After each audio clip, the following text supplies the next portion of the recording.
Good day, viewer. You're most welcome to the Nilecast on Westnile Television, where we give you the daily news bulletins of the day every day. My name is Okumaringa Christine. Before we dive into any of the stories, let's first have a look at the news making headlines. In the headlines today, police in Nebi district is investigating a murder of a female primary teacher in Pulaka village, Erusi sub-county.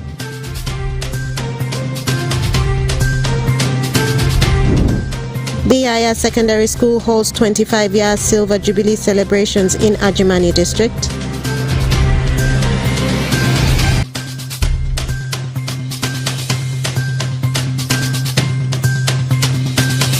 And market vendors shun Erusi market over lack of customers. This and more in the Nilecast News Bulletin.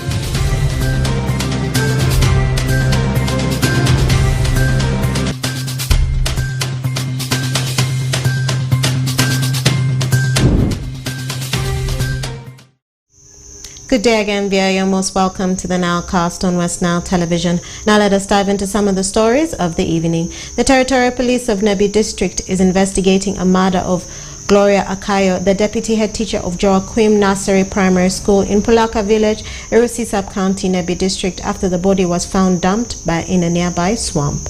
The Nebi District Police Commander SSB Amisi Kayondo is warning the residents against taking law into their own hands as the cases of murder are on the increase in Nebi District. Alfred Jawok reports. Engulfed residents of Pulaka village in Erusi Sub-County, Nebi District, after the body of a primary teacher identified as Gloria Achayo was found dumped at a nearby swamp in their village. Achayo was second deputy teacher of Joaquim Nursery Primary School in Erusi Sub-County at the time of her death, and her body was recovered on Monday morning by those going to the garden. Meanwhile, Manuela Pich, a pupil at Joaquim and Pedro Nursery Primary School, said Gloria was a committed and loving teacher whose services will be missed by the entire school and community. Madam Gloria has been among all the teachers. Let me say she was one of the best teachers. She's not that a bad teacher. If you're having problems, she can help. She has been innocent, gracious in this school. All children prefer her because if there is any problem, she supports them. Even though you go to her, even though a boy or a girl, you tell her your problems, she will help you. The area chairperson LC1 Pulaka village, Paulo Bedgiu, said the body was found in a swamp near her home. He suspects that the victim was murdered from her home located at Pulaka village and dumped in the swamp. He further told this reporter that police from Nebi Central Police Station visited the scene of murder and took the body to Nebi General Hospital for post-mortem. Manewuru ikidimisawa shell kudaka parangwen kugwena chona nwangu lungu kudi isimu ma tedi teshel ma julu nyinga dubango jono gosi munyala be moko temere marach chala chamena ka ringnya tutu yokwena gama mako ngomo gama rengo anwangu dano bedu pacho pare kadonge gonyira nya en madam pare usidi kulu chon jikatompi kadongo ewoke nwangu pinyo ku benen ipi kubongo vedano mangewara DVP ndio nduku kwenu wenu agamo wacho chalo vika kumendo washidu wakachwa neno wagamo ai kudani maoberu kugesha wagamo washidi tupiecha ndawe ko nwango nya ichiti ko ndano muto dubola bole wa piecha mapia julungu nyingoleri ako kwenu wagamo ai kwenu wacho duka kumendo report ndo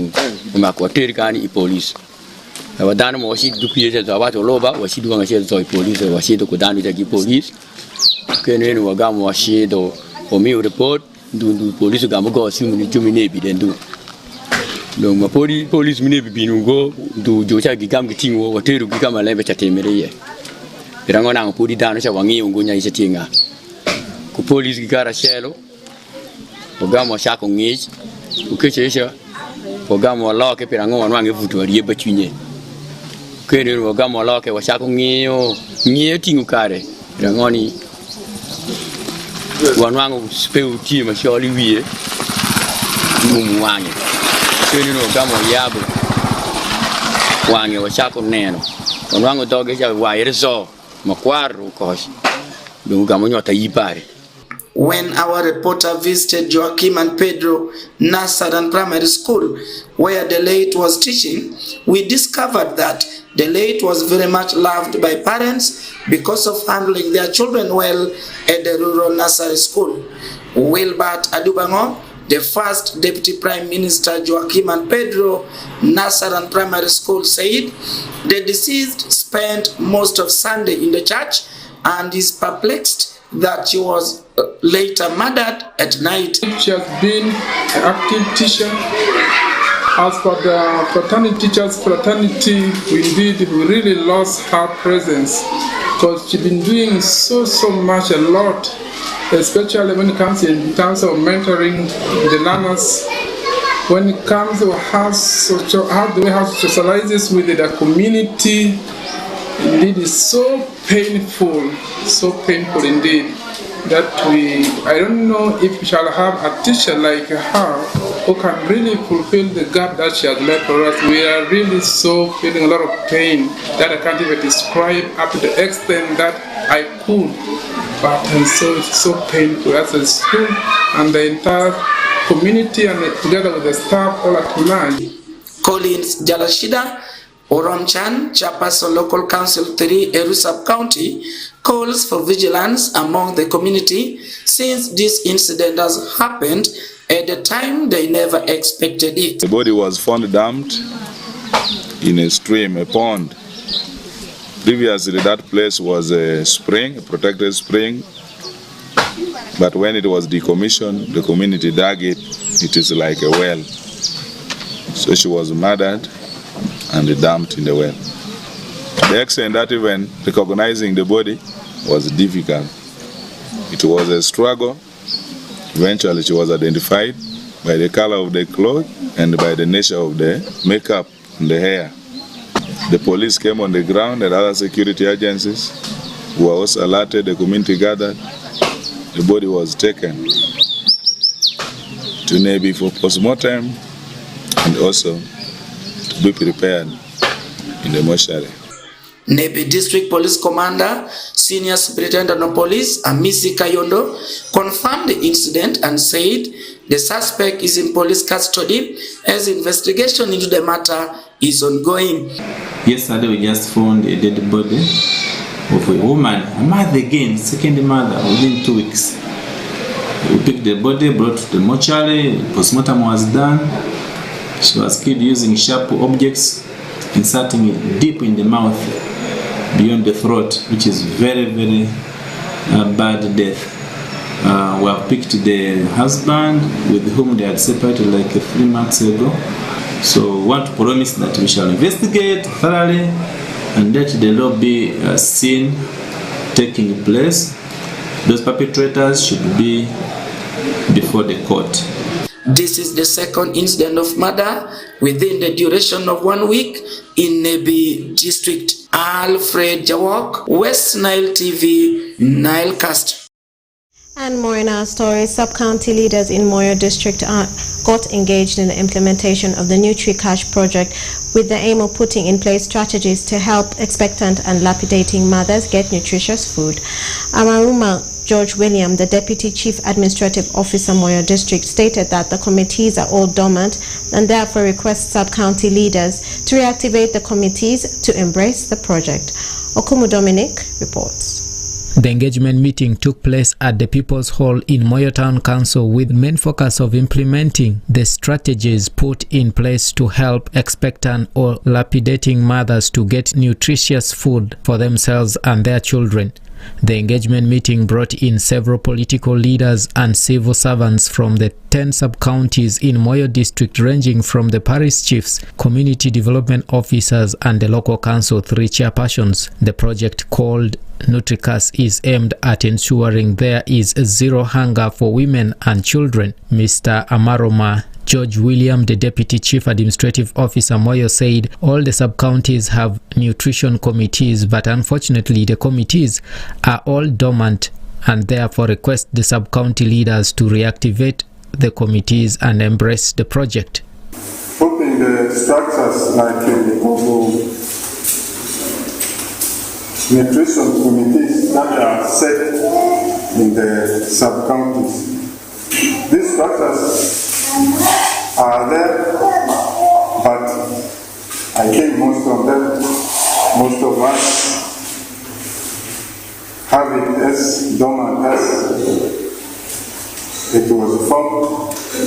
So let us reactivate them so that we are able to integrate these activities using the structures in our sub-county. Mr. Motekoma, the nutrition officer, Moyo District, who is also the focal point person, urged all the stakeholders to embrace this project and work hand in hand to achieve the purpose of the project in the district. The expected change we want to see, that is in terms of standing and anemia level among children under 5. So, my humble request, I want to call all the stakeholders, let us embrace this project and let us work hand in hand to see we achieve the expected outcome of the project. We want to see children who are not standing and children who are not anemic. During the meeting, the leaders were briefed on the achievements and challenges being faced during the implementation of the projects in the communities, and the leaders were also given the opportunities to raise their questions and comments on the project. Honorable Edanyi Vuzi-Morris, the local council 3 chairman, Dufele sub-county, who closed the meeting, was however not happy to the partners and the implementers of the project for not engaging the sub-county leadership during the implementation of the projects, and requested them to pay a courtesy visit to the sub-counties when they go to implement the projects. When you enter, please, you talk to us. Me, I'm seeing you sitting under mango shade, under shade, distributing, minus reaching the sub-county. You know, when I'm not there for 1 to 3 days in the sub-county, when I come back, I'll go to the visitors group. Who are the visitors group? Who have come? Please, I'm requesting when you are going, have a better spot in the sub-county. We'll get people there. Even if not us, particularly also concept what they do. We get people there. Nutricas is a project that has been rolled out to help expectant and lapidating mothers in the refugee hosting communities, which is aimed at avoiding hunger for women and children. It is a 5-year project which has now entered into the last year and is being implemented by World Food Program through Save the Children, where such mothers are given close to 40,000 shillings monthly and are also encouraged to practice backyard gardening to help supplement their diet. I'm Dominic Anthony Okumu from Moyo. And more in our stories. BIS Secondary School on the 24th of July 2023 held its 25-year Silver Jubilee celebrations with the Adjumani district leaders and the Thanksgiving prayer presided over by the Bishop of Madi Westnile Diocese, Right Reverend Charles Andaku. Onzima Allen reports. Bishop of Madi and Westnile, retired Reverend Charles Collins Adaku, has presided over a Thanksgiving prayer for the Silver Jubilee celebrations at BIA Secondary School on 24th of July 2023. His Lordship Bishop said that BIA Secondary School was founded by Anglican Church in 1998 and the head teacher, being a Catholic, is doing his best in the school. Thanksgiving is a form of prayer or a form of worship. If we read Psalms 100, 1 to 5, we will read that it is a form of worship. Thanksgiving is also an unbelievable beatitude that our Lord Jesus Christ, which is recorded in Acts 20:35, that it is more blessed to give than to receive. Mr. Daddy William, who is the head teacher of the school, said Biaya Secondary School was founded by Anglican Church in 1998. It has enrollment of over 1,000 students, with much struggling when the school started with only 87 students.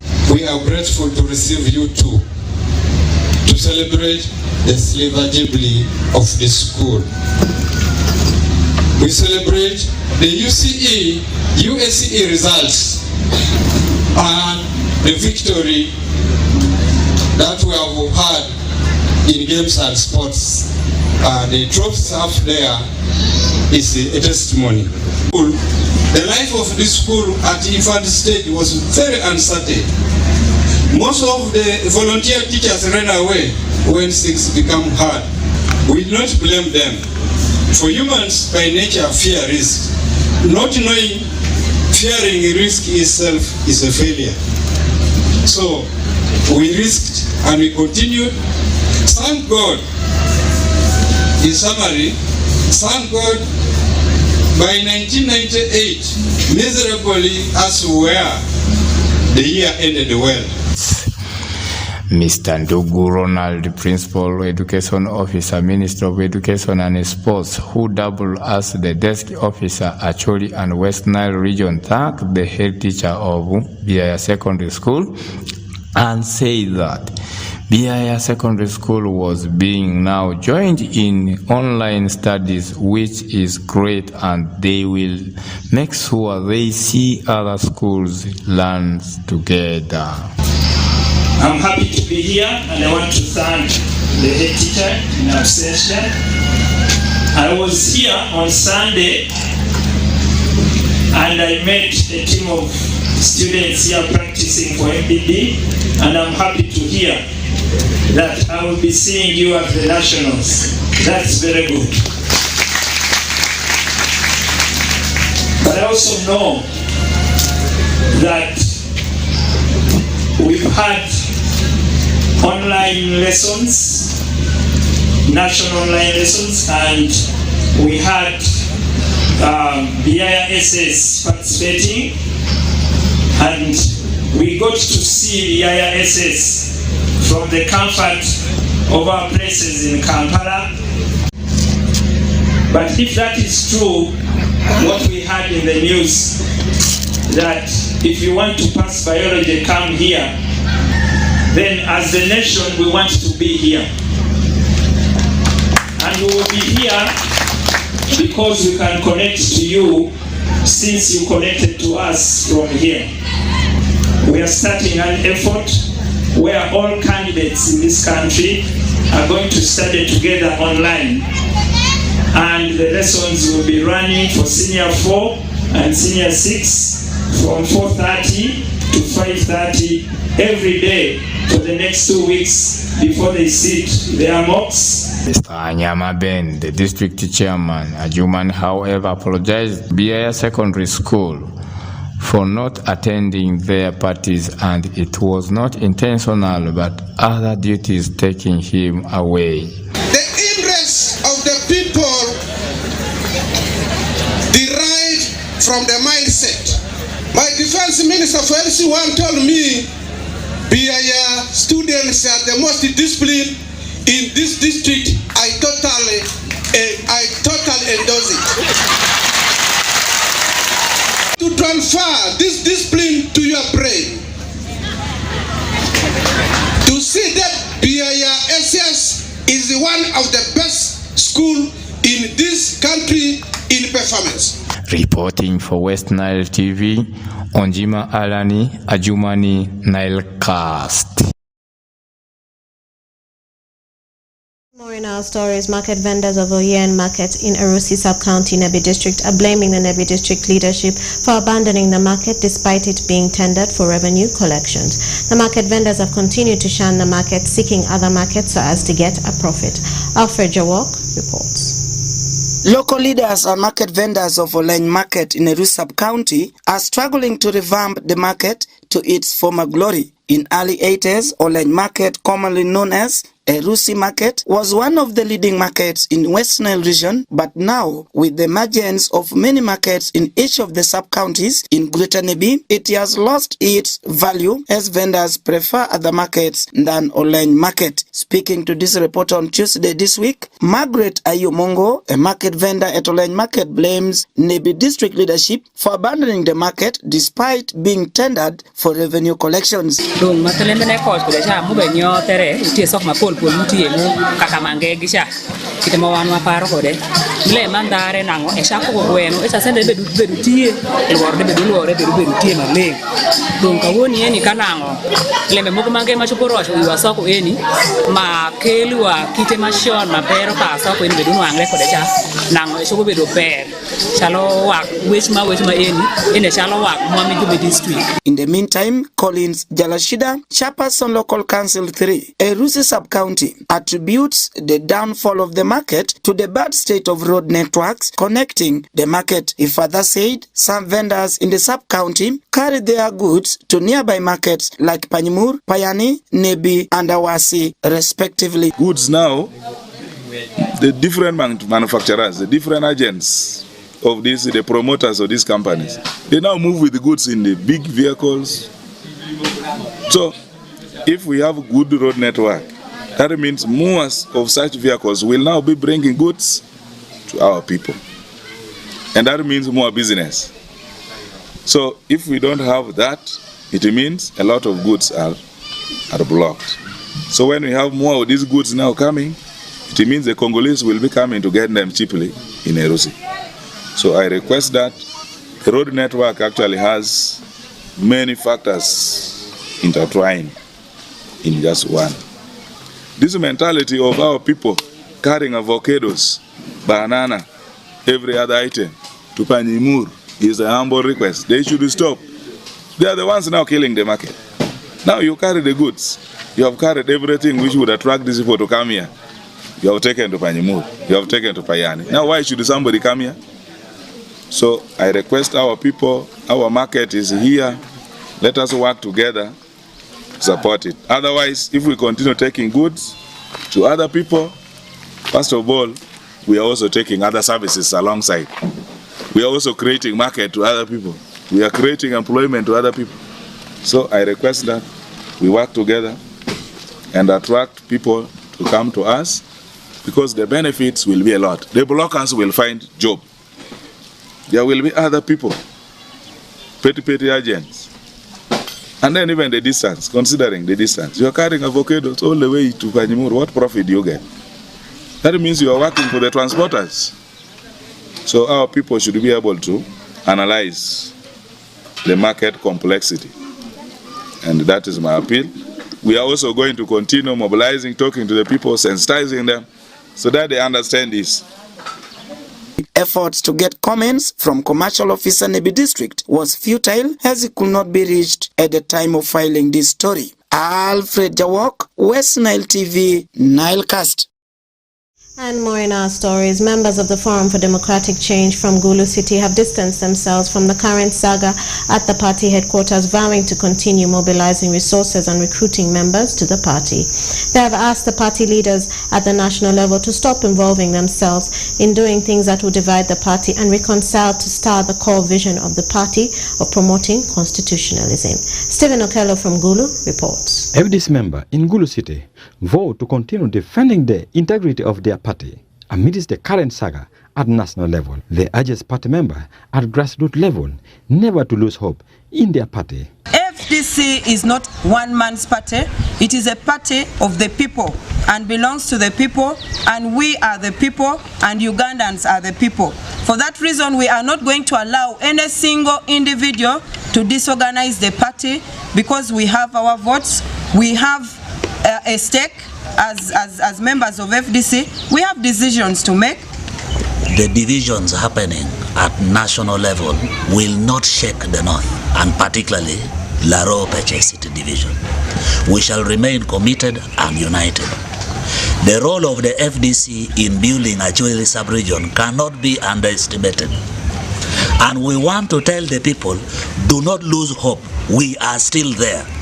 Maurice Odong says those who want to exit the party at the moment should not disorganize the party.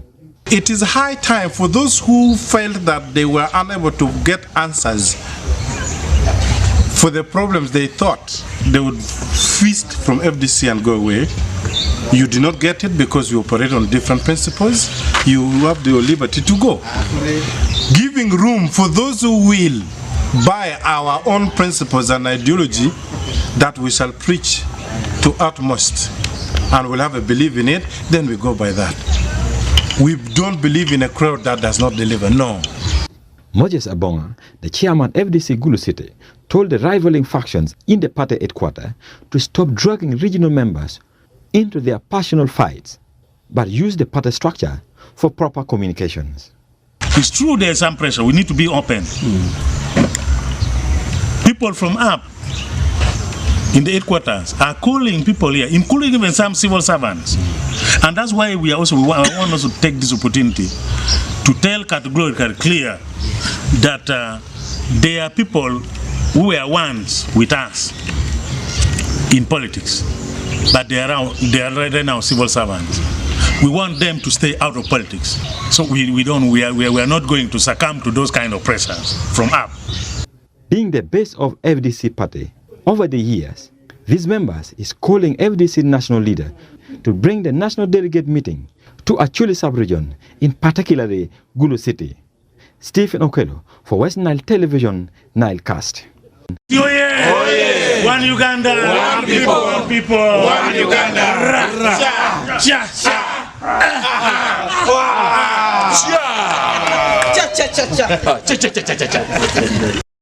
And more in our stories. The former executive director of Uganda National Bureau of Standards, David Livingstone Iburu, has been arrested. Iburu was arrested on Wednesday afternoon by the Inspectorate of Government in Kampala and will be arraigned in the Anti-Corruption Court.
Viewers, you are most welcome for today's edition of Sports News at Westnile TV. My name is Oracle Benson Pastore.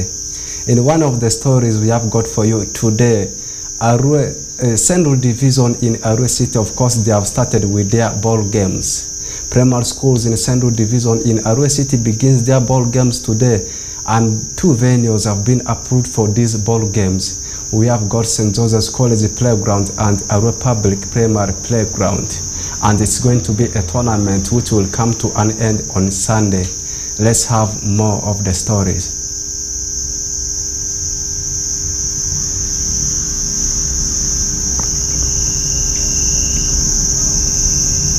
Different primary schools in Arua City Central Division have today kick-started with their primary ball games. Around 48 schools have registered for the 5 days competition, in which the final shall be played on Sunday 30th of July, and the year is 2023. The games are played in gala form, where 2 venues have been approved by the organizing committee. Thus, St. Joseph's College Ombachi playing ground for football and a Republic Nursery and Primary playground for netball. Ayub Kemis, the general coordinator, gives his experience on the games. Currently, we are for ball games 2023. This is ball games for all the primary schools at Arua Central Division taking place. This is 2023. We have volleyball, football, netball, handball that we are participating in. And right now, we have chosen to have 2 specific venues for this championship to go on. We have our girls that are playing netball and handball, playing at Arua Public Primary School ground. And the boys are also playing at St. Joseph College Ombachi grounds. We have chosen the place because we would love to have security and a better management of the championship, because of the human resource that we have, because of the resource, the financial resource that we have, so that the teams will not be able to have enormous costs of moving here and there, and the children can easily be managed and controlled when they are in one specific area for a better management. Initially, we had a few grounds at Arua Central. We have a very big challenge of pitches at Arua Central. Because of that, we had to look for a nearby large place where we can organize all the games and all the activities can move in place. Central Division has 48 teams that are participating, and we cannot continue to play these games in a number of weeks. Within 1 week, the games must be able to finish because children have to be in the class activities. Sunday, the tournament must have been completed if there are no enormous challenges that we shall be able to experience in due course. Meanwhile, Masoma, the consultant in charge of netball at Arua Public Playground, says this. These are primary games of Central Division played by all the schools in the Central Division of Arua City. The games started today, and we are expected to run these games up to Saturday when the final should be played. However, we've realized the games, as the games were going very well, rain came, and this is always a big challenge in this field of Arua Public, because it is a waterlogged field, very bare, as you can see around. It is very bare, it is waterlogged, and in netball rules we don't play when it is raining. So because of that, we have halted the games for about an hour so that the fields can dry up. Then we resume later. The biggest challenge in this city in games and sports is this time it is field. We don't have grounds. We should have had a wider space, filled with grass, but because of lack of space, we've crowded all the 48 schools in this place. Now the games have even stopped because the field is very bare. In another sporting story today, still in Arua City and also division ball games, stakeholders of education and sports in Arua City have criticized the organizers of the ongoing ball games in Central Division. This comes just because of the poor organization, where of course we have seen the abrupt change of venues which have been shifted to the different angles. More especially in boys football, we have seen the games being taken to St. Joseph's College Playground. Meanwhile, netball, of course, has been shifted to Arua Public Primary Playground. And this, of course, has forced some of the schools in Central Division to transport their learners in lorries. Frederick Dramadri compiles the story. Many primary schools in Arua Central Division have been forced to hire lorries to transport their learners for school games after the organizers abruptly changed the venue for ball games under the boys category from the initial Mvara Secondary School playgrounds in Arua Central Division to St. Joseph's College Ombachi Secondary School in Iv Division. This, according to some of the stakeholders, was communicated late yesterday, while some of the schools received the communication this morning, forcing most of the schools to overspend on unfunded priorities, including transportation, affecting the start of the game. Despite several warnings issued by the Uganda police to bar schools from transporting children using lorries after several students were involved in accidents in the recent past, some of the games teachers from the town walking, coming to play. And this is a highway road, which is only one. The mode of the transport used officially, it's not recommended. Putting children in Raksa, in tippers, in pickups which are just open. And when I was coming, I've got 2 schools arrested. 2 schools arrested because of the mode of the transport they use. They should think of the type of transport they are bringing for these kids, because you are risking somebody's child. Majority of the schools in Ero Central Division are operating without playgrounds for pupils to participate in the co-curricular activities, including ball games, athletics, among others, most of whom are orchestrated by private institutions. John Yankuyo, the games teacher at Nyafio Primary School, confirms that these late communications have affected the planned activities of the schools. One, there are some schools which do not have means for transporting these children, because children cannot begin walking long distance because they will be encountered with a lot of challenges. They can even get accidents. Some of them can get lost, since some of them have never reached here. So that's the reason as to why my team has just arrived. It has affected the budget negatively, because we had planned the fields were within our reach. We had planned for only feeding, first aid and other things. We never planned for transportation. And because of that, that use of transportation came abruptly because of a very big condition which we cannot avoid. Next time in the future, if there are some changes to be made, I'm appealing the organizers to do it earlier and have a formal kind of way of communicating it to. However, Magezi Jamal, the publicity secretary for Arua City Games and Sports Association, admits the challenge but hopes to improve next year. This was a crisis situation. We didn't plan, we didn't even say, because the fields initially that were marked, students would commute on foot to those stations. But because of the change, even there were some schools that disagreed with the school, with the police on the road. They are now using any means that they can land their hands on. So right now that is not guided for. Because of the distance, we have just started. At the moment, initially we planned to start at 8 a.m. So because of the change, we have started this time. By press time around 11 a.m., the first game had just started, and in these 8 schools were missing out of the 50 that registered to participate in the ball games in Arua Central Division. Arua Central Division had initially scheduled her football games to be at Mvara Secondary School playgrounds, Salim Saleh grounds, and in Skru Stadium, commonly known to be Barifa, but due to the challenges surrounding security and disagreements with some of the stakeholders, this was then transferred to St. Joseph's College Ombachi. Meanwhile, the games for girls remained in Nero Public Primary School playgrounds as planned. Frederick Tamadri, Westnile TV, Nilecast Sport. Away from that story, in another story, and this one is a national sports, of course, the FIFA Super 8 returns.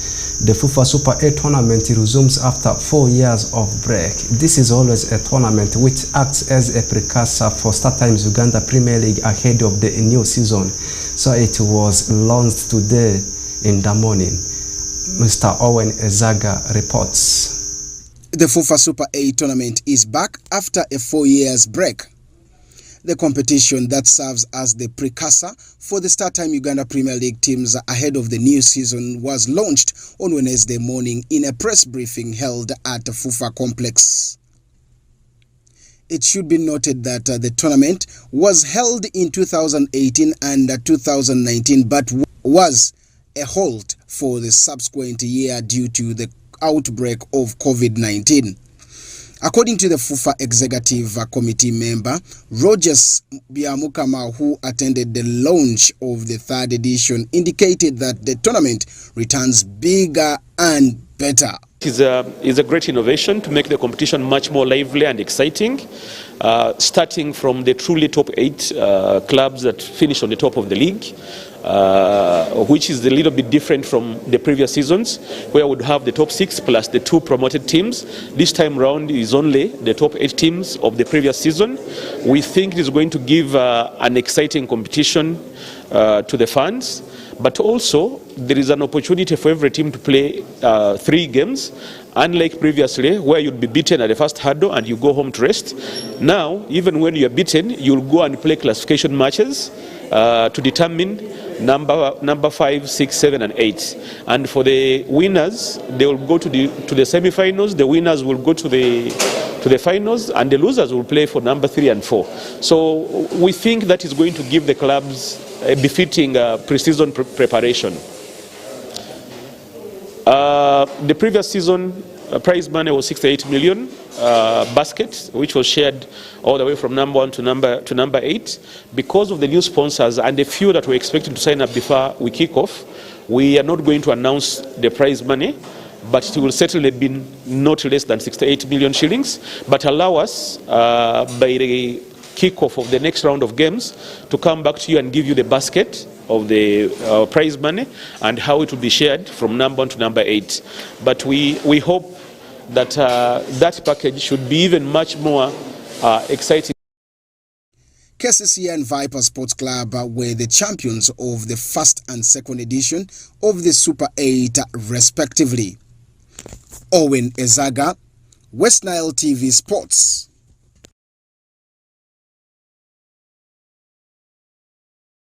Away from that, in one of the international sports we have got for you today, and it's actually in the ongoing Women's FIFA World Cup, Zambia, of course, has become the first African country to be knocked out of the ongoing FIFA Women's World Cup.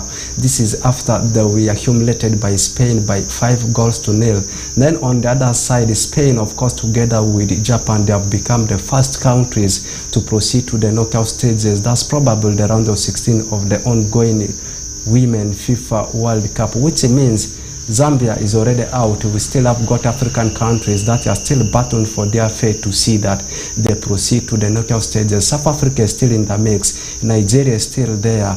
And not forgetting about Morocco. Though in the first game, they were humiliated by Germany, 6-0. It's already confirmed. Zambia, they are out of the ongoing Women's FIFA World Cup. And Japan, as I said, together with the country Spain, they're already through to the round of 16, just waiting for their opponents. That's all what we have prepared for you in today's edition of Sports News. My name remains Oracle Benson Pastore.